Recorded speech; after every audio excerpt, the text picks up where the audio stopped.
G'day friends, welcome to today's YouTube video. My name's James, welcome back to my channel. Welcome if you're new.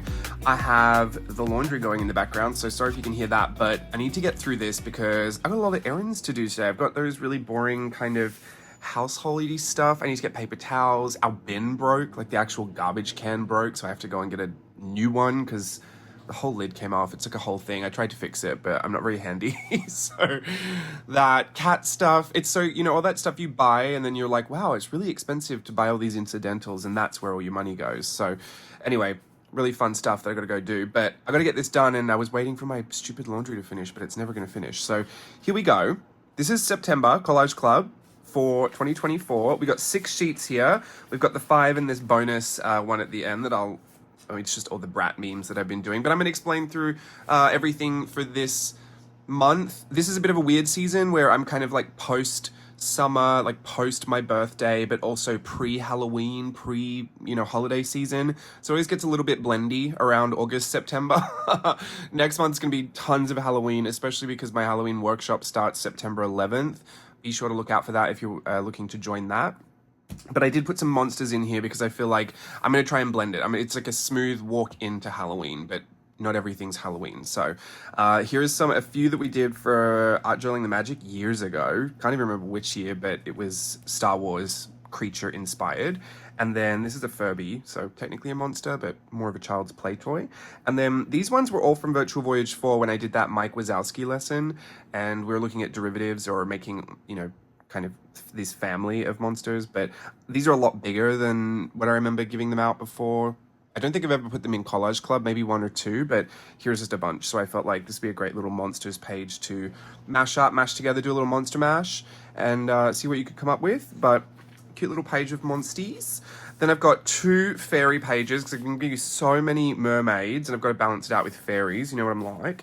So actually, here you can kind of see there's a lot that are very similar, especially these blue ones. Again, I must have been in my Art Journaling the Magic journals recently because a lot of it is from Art Journaling the Magic from years past and lessons that I've taught. So this was, I believe, based off of the Frost Fairies from Fantasia. I love them, but I was really exploring how I wanted to teach that and different rendering styles that I was going to do. So a lot of them you can see are very similar looking, very similar styles, but slight changes. So this one's like a gradient version. This one's flat color with broken line work.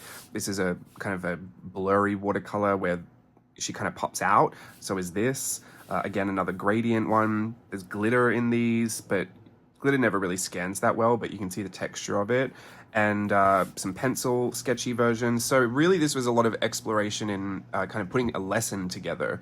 I actually completely forgot what I taught for the lesson. I want to say it was something like that, but who knows? It was so long ago. But so there's a lot of these fairies that are kind of similar. And I really like, personally, I like looking at all of them together because you can see where slight deviations make for different results. And I really like to kind of go on that journey when I'm looking at other artists, when I'm looking at their Art of Tim Burton book, or I'm looking at Mary Blair's studies and I'm seeing, oh, she tried it this way, then she tried it that way, then she tried it that way, and it looks like this is the one they ended up going with, in the final piece or in the final book, the final piece of concept art, whatever it is.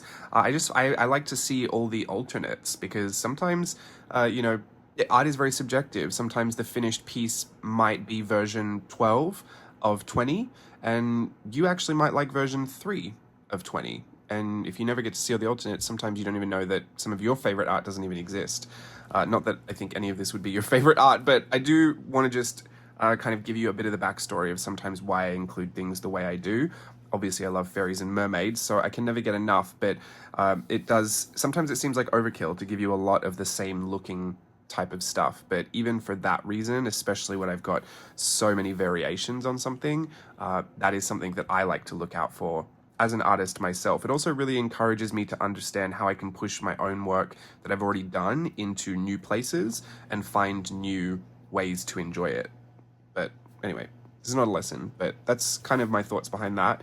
These fairies are inspired by Ida Rentoul Uthwaite, who is a long since passed illustrator who did beautiful fairies and I believe she's Australian. I keep spreading this rumor, but it might not be true. How many like famous Australian fairy artists are there? Because there's a bunch. But anyway, I think she was one. If she's not Australian, then I'm just going to claim her as an honorary Australian. But beautiful fairies. I was inspired. I kind of switched up the proportions, made them a bit more fashion-esque proportions. So really super long limbs, beautiful long neck. But I kept some of that Victorian influence as well with the hair and some of the fashion, the garments.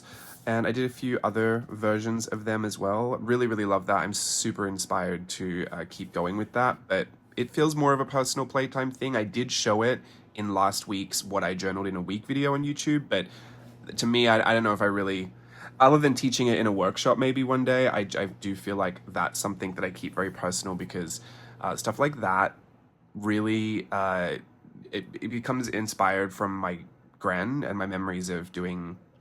like drawing fairies for her to color in or doing our fairy coloring books together. So a lot of the time it's just a very personal experience, but I would say never say never, but I'm really, I don't know, I get a little bit protective over that memory sometimes. So maybe in a workshop in the future. I've never really done fairies in a workshop yet. It does play on my mind a lot, that one of my favorite subject matters I've never really taught, but maybe. I guess I taught it for Art Journaling the Magic because that's all that. This is a Lily of the Valley kind of blossom inspired fairy. I really loved her. I think I ended up using that as inspiration for a lot of Tinkerbell stuff because the bell shape of the blossom really lent itself well to Tinkerbell and her bell-shaped garment. She's kind of one of those as well. Sorry, I've got the window open. I've got the things go, everything, there's so many noises. There's so much noise. I don't know what I'm supposed to do. I'm like overstimulated by it. Here's some from my 5-year journal. Anyway, you can see a light grid in the background. It's usually a 5-year journal piece. And a blue fairy. And then these were part of the toys here from the Furby. This was the dolly on a stick, Cupid doll on a stick with fairy wings, and the sky dancers, which some of my favorite videos to watch are when, I mean, it's so sad to say, but when kids release the sky dancers and they fly away, they get really upset. Or the one that flies right into the fireplace. Have you seen that video? That cracks me up. It shouldn't. That's so sad, but such is life. You got to learn. Don't release your sky dancer into the fire, I guess. This is the one that almost took my hands out. So much editing on this one. This was also done in my 5-year journal, 2019. I believe I kept this a secret. I want to say I did, and I used this. It was my secret Inktober that I was doing in my 5-year journal. This was the gelatoni pen that I did it with. It has a black ballpoint pen, a red ballpoint pen, and a mechanical pencil. So it's a trio of options there. Got that from Tokyo Disney years ago. I think it's kind of empty on the red anyway, but I did black and white sketches just kind of in the corner of my journal. Oh, I have it right here. They pop out. They kind of popped out of the gutter here. You can see them in the same place for the whole month. There. Anyway, so there's all of those, and there's 31 because it was the monthly challenge. I don't think I have them in order here, but there is a journal flip. If you really must know the order, you can go find that. And this is black and white line work with a pop of red, which funnily enough, I actually hate in photography. I used to love it at that period when we were all getting into digital photography and we didn't know we could do that. And we all tried it. And then I guess I just hated it from then on. But it's something I really don't like, black and white with a pop of color. But in art, sometimes I'll give it a pass. And I believe it really worked in this sense. They're all black and white with a pop of color, except for this vampire girlie here. She's got a lot of red on her. Red's my favorite color, so I guess maybe that's why I'm also attracted to this. I love her as well. There are a few that are my favorites. I love this pumpkin one. I love her. I love her. I love her. Love her. Her. There's a lot. Oh, I love her. This is something that I figured would be great if you were going to do a monthly challenge and you wanted a bit of inspo to work with. I don't know if you feel like this is something you'd want to do, but in my head, I thought, well, if I was going to do Inktober this year or Whimsyween or any kind of monthly challenge, that I needed 31, kind of things to visually stimulate to go with, I was going to just put this down and kind of take elements from it and use that in the piece that I was going to create. So here, I would dissect the elements as far as like, well, she's got a headband of eyeballs. So maybe I would just say, well, this one's going to be covered in eyeballs. And then this one has a skull and a striped bow. And she's got that scalloped hairline and rabbit kind of buck teeth, maybe I would use that to create a new piece and work with this as kind of inspiration to do something similar. It doesn't even have to look similar, but to just kind of pull bits of information, because prompts are great. I do love a worded prompt, but sometimes I think as artists, visual prompts are a lot easier for us to digest and kind of rethink up. And a lot of people will just reference it, which I'm completely fine with. If you want to just straight up reference this, that's no skin off my back. You got to be careful because some people don't like you to do that, but you have permission from me. So I would suggest, if you were going to do it, just to, if you print like me and you just peel the sticker off and put it in your journal and then go from there, that would be a great thing that would kind of stimulate my brain to know what to do. But even if it's not this, sometimes I think when you're doing those monthly challenges, it would be a good idea if you read worded prompts and you feel a little stuck, just to have a whole bunch of stuff, like a whole visual library of things that you might end up wanting to use.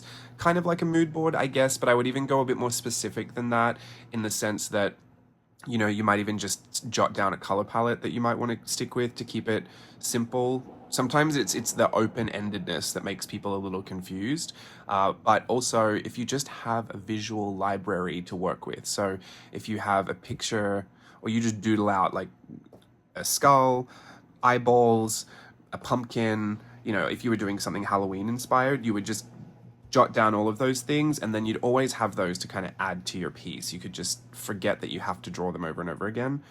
You just can keep picking that out.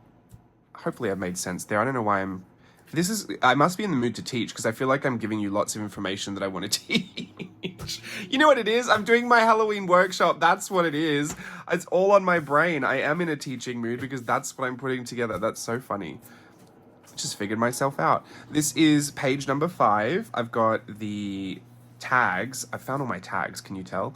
I've been using them like crazy this last week.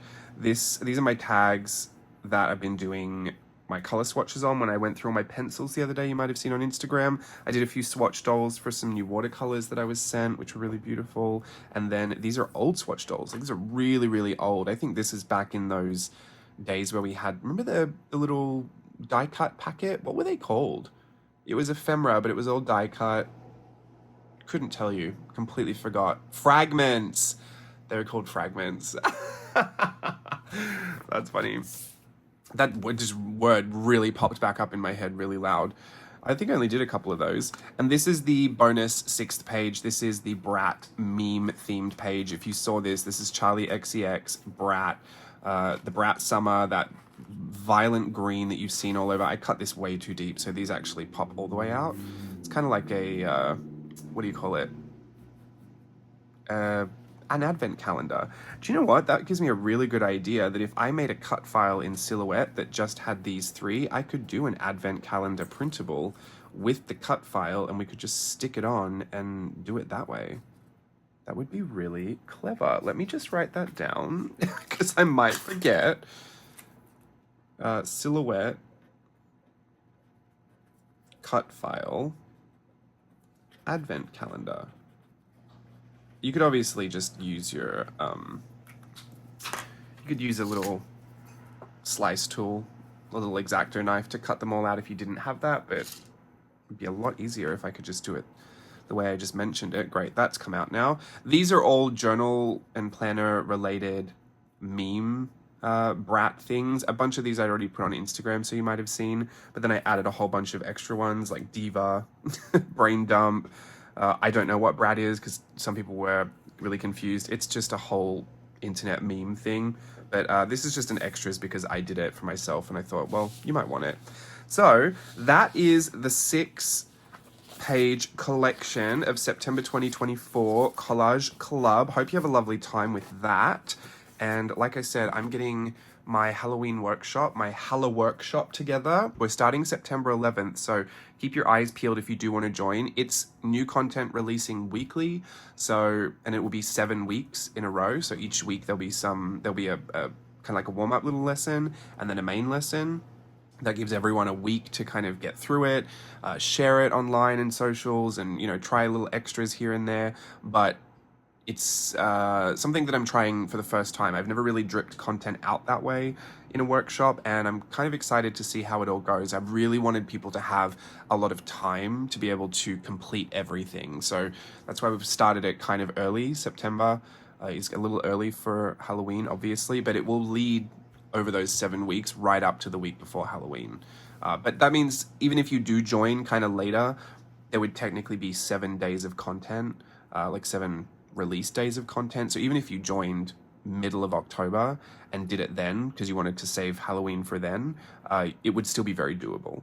So that's that on that. I'll give you more information as that releases, but I hope to see you there, and I hope you enjoy Collage Club for this month. Remember always to download the stuff that gets rotated out. We only keep 4 months in at a time, and once it's rotated out, it is no longer available. So, I mean, it's available on Etsy, but I'm a little far behind in uploading a lot of that stuff. So just make sure you do grab your downloads, even if you're not going to print them all straight away. Store them on your hard drive, store them on your computer, wherever you keep them, and just keep them safe so I don't rotate them out before you've had a chance to download them. But at this point, right now, there's June, July, August, and September, this set. And that June one is the huge mermaid one, so don't miss out on that one because it's got 1 billion mermaids in it. Anyway, good to see you. Hopefully you have a lovely start to September. I got a lot going on, and I'm excited to share a lot of that with you on social media. All right, that's it. Let me get to my errands. If you got errands to do, I hope they don't cost you as much as this is about to cost me, and I hope they're quick. I hope that for me too. Good vibes all around. So stressed about it already. All right, see you later, everyone. Bye.